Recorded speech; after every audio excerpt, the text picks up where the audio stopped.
If you stand in Times Square and look at the U.S. national debt clock, what you see doesn't feel like economics anymore. It feels like science fiction. The number keeps spinning upward, already past $35 trillion and accelerating toward $38 trillion. At that scale, the human brain stops processing what the number actually means. It becomes background noise. For decades, politicians relied on that psychological numbness. They told the public the debt didn't matter, that it was just accounting, just numbers on a screen. But in 2024, that illusion broke. The debt stopped being theoretical and started becoming operational.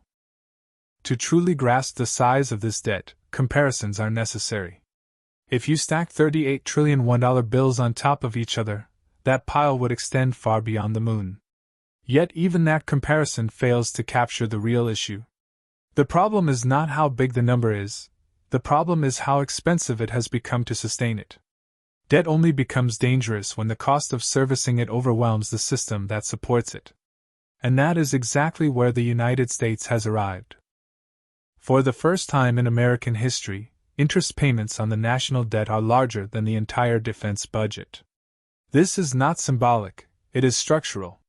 It means the government is allocating more resources to paying for past decisions than to protecting its present capabilities.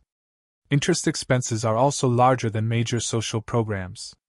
When interest alone approaches $1 trillion per year, the budget is no longer flexible. It becomes trapped. There is a common argument that governments should behave like households.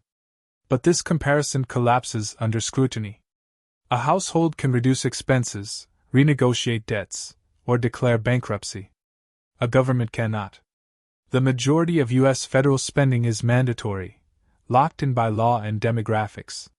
Social Security and Medicare are not optional programs, they are political contracts with an aging population. Cutting them would trigger social unrest and political collapse. As a result, spending cannot be reduced in any meaningful way. So the government does the only thing it can: it borrows more. History shows that nations facing massive debt burdens always confront the same three options. The first is austerity, raising taxes dramatically and slashing spending. In the United States, this would require politically suicidal measures. The second is outright default, refusing to pay. For the issuer of the world's reserve currency, this would collapse the global financial system. Both options are effectively impossible.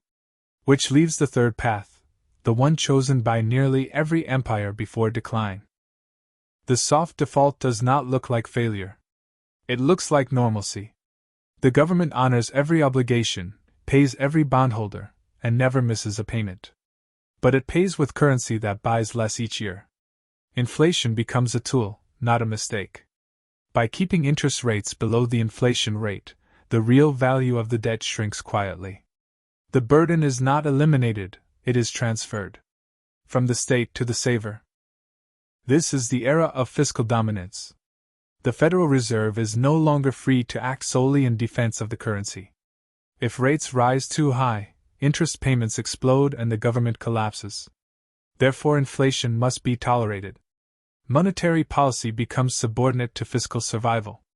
This is not a conspiracy, it is arithmetic. The United States is not heading toward a dramatic overnight collapse. It is moving toward a slow, managed erosion of value. The debt will not disappear on paper, but it will be erased in real terms.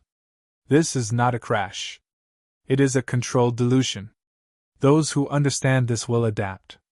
Those who trust the system blindly will pay the price.